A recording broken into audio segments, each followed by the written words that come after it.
Salam sejahtera, terima kasih kerana bersama dengan saya di Nazilin Unity Channel. Lagi pendedahan paling menarik pada malam ini ialah berkaitan dengan rasuah berjemaah 8 adun dan seorang ketua pemimpin tertinggi sebuah negeri. Hari ini, pemberi maklumat akhirnya mengambil tindakan paling nekad dan paling luar biasa yang pernah kita dengar, yaitu pemberi maklumat akhirnya mengambil jalan paling selamat yang tak pernah orang rasa dan tak pernah orang ketahui, yaitu beliau akhirnya mengutus surat kepada Keduli Yang Maha Mulia yang di-Pertuan Agong Sultan Ibrahim. Sultan Ibrahim seperti yang kita tahu merupakan sultan yang sangat berdedikasi. Baginda ialah sultan yang sangat-sangat mencintai keamanan dan beliau baginda juga ialah seorang sultan yang membenci kepada rasuah. Maka dengan itu tindakan pemberi maklumat mengutus surat kepada Keduli Yang Maha Mulia yang di-Pertuan Agong disokong oleh ramai pihak termasuk pengulas politik dan pemerhati politik.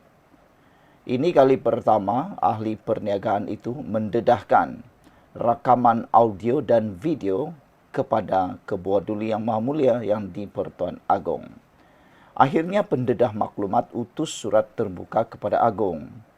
Pendedah maklumat yang mencuri perhatian dengan dakwaan skandal rasuah Sabah merayu kepada yang di-Pertuan Agong Sultan Ibrahim untuk menyemak bukti dimilikinya dan memutuskan sama ada dia patut diberikan perlindungan. Dalam surat terbuka itu, ahli perniagaan itu buat kali pertama mengaku memberi rasuah kepada 8 anggota Dewan Undangan Negeri ADUN itu.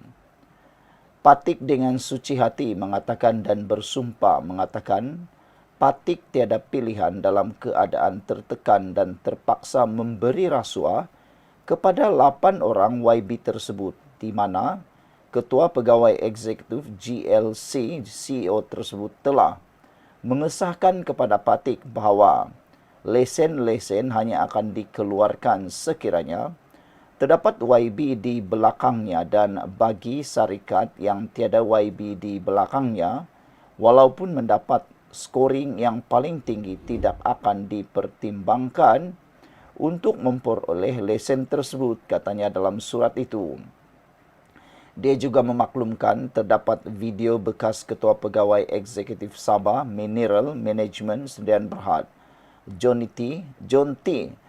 Enggihon menuduh Ketua Menteri Haji Jinor menyalahgunakan kuasa. Katanya video itu adalah bahan sampingan selain 8 rakaman lain berkaitan perbualan rasuah 8 lagi adun.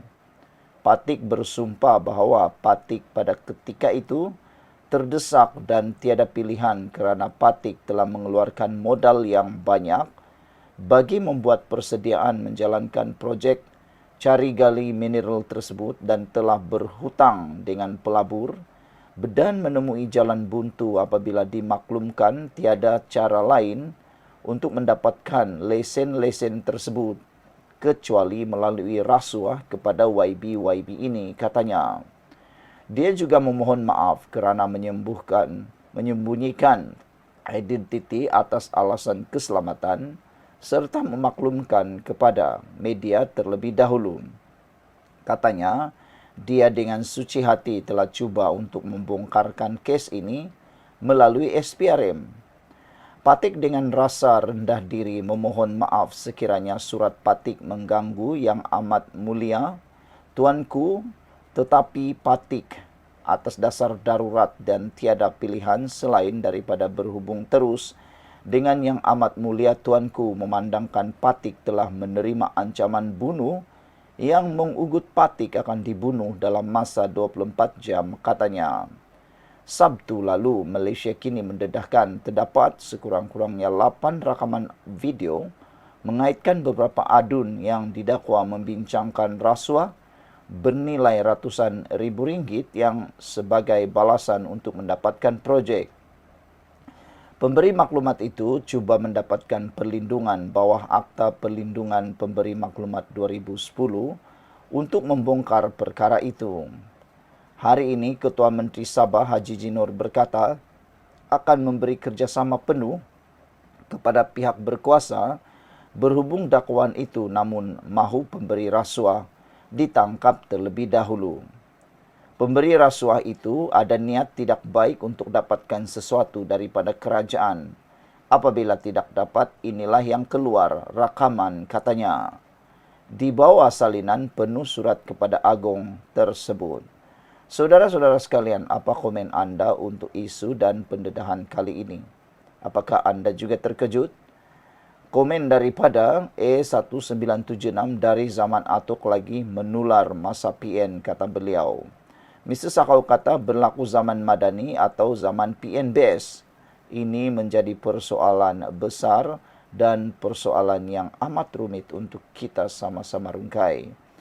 Kerana ada kemungkinan kes ini bukan berlaku pada tahun ini atau tahun lalu, tetapi mungkin berlaku pada tahun-tahun sebelumnya. Bilakah ia berlaku pun kita tidak pasti, meskipun menurut pemberi maklumat beliau merakamkannya pada tahun ini. Tetapi yang menariknya, pendedah maklumat mengambil inisiatif yang paling terdesak, yaitu telah pun menulis surat, mengutus surat terbuka kepada Agong. Nampaknya pendedah maklumat benar-benar sudah terdesak dan benar-benar sudah berada di dalam keadaan yang sangat terdesak.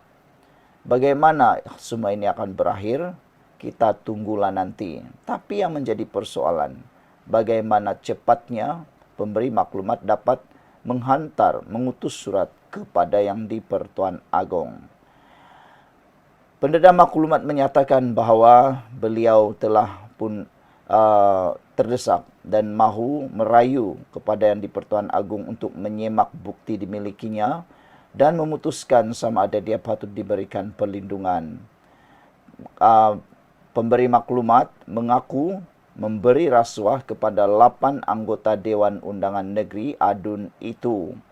Patik dengan suci hati mengatakan dan bersumpah mengatakan Patik tiada pilihan dalam keadaan tertekan dan terpaksa memberi rasuah kepada 8 orang YB tersebut, di mana Ketua Pegawai Eksekutif CEO GLC tersebut telah mengesahkan kepada Patik bahawa lesen-lesen hanya akan dikeluarkan sekiranya terdapat YB di belakangnya, dan bagi syarikat yang tiada YB di belakangnya, walaupun mendapat scoring yang paling tinggi tidak akan dipertimbangkan untuk mendapatkan lesen tersebut, katanya.